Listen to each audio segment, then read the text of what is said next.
Hi, friends. Tonight I want to read you a story called Giraffes Can't Dance.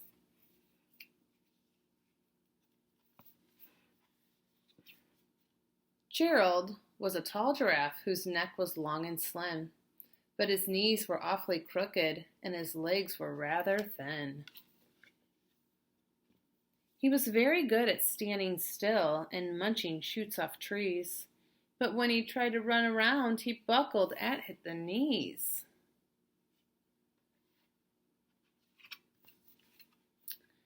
Now, every year in Africa, they hold a jungle dance where every single animal turns up to skip and prance.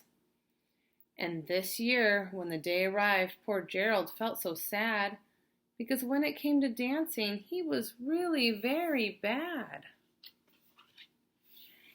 The warthogs started waltzing, the rhinos rock and rolled, the lions danced a tango that was elegant and bold. The chimps all did the cha-cha with a very Latin feel, and 8 baboons then teamed up for a splendid Scottish reel.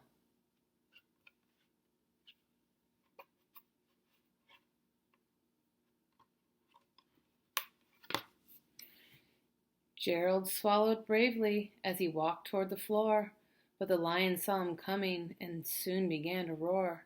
"Hey, look at clumsy Gerald," all the animals sneered. "Giraffes can't dance, you silly fool. Oh, Gerald, you're so weird." Gerald simply froze up. He was rooted to the spot. "They're right," he thought. "I'm useless. I feel like such a clot."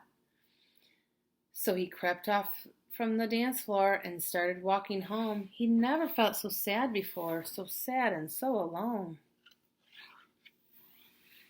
Then he found a little clearing and looked up at the sky. "The moon can be so beautiful," he whispered with a sigh. "Excuse me," coughed a cricket, who'd seen Gerald earlier on, "but sometimes when you're different, you just need a different song." Listen to the swaying grass and listen to the trees. To me, the sweetest music is those branches in the breeze. So imagine that the lovely moon is playing just for you. Everything makes music if you really want it to.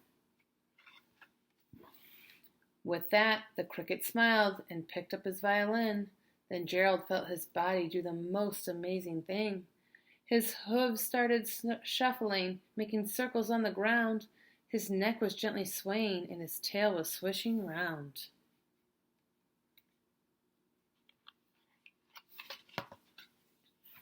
He threw his legs out sideways and swung them everywhere. Then he did a backward somersault and leapt up in the air. Gerald felt so wonderful, his mouth was open wide. "I'm dancing, yes, I'm dancing," Gerald cried. Then one by one, each animal who'd been there at the dance arrived while Gerald boogied on and watched him quite entranced. They shouted, "It's a miracle! We must be in a dream. Gerald's the best dancer that we've ever seen." "How did you learn to dance like that? Please, Gerald, tell us how." But Gerald simply twirled around and finished with a bow.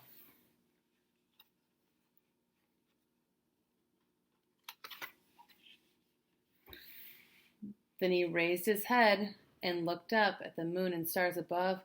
"We all can dance," he said, "when we find music that we love."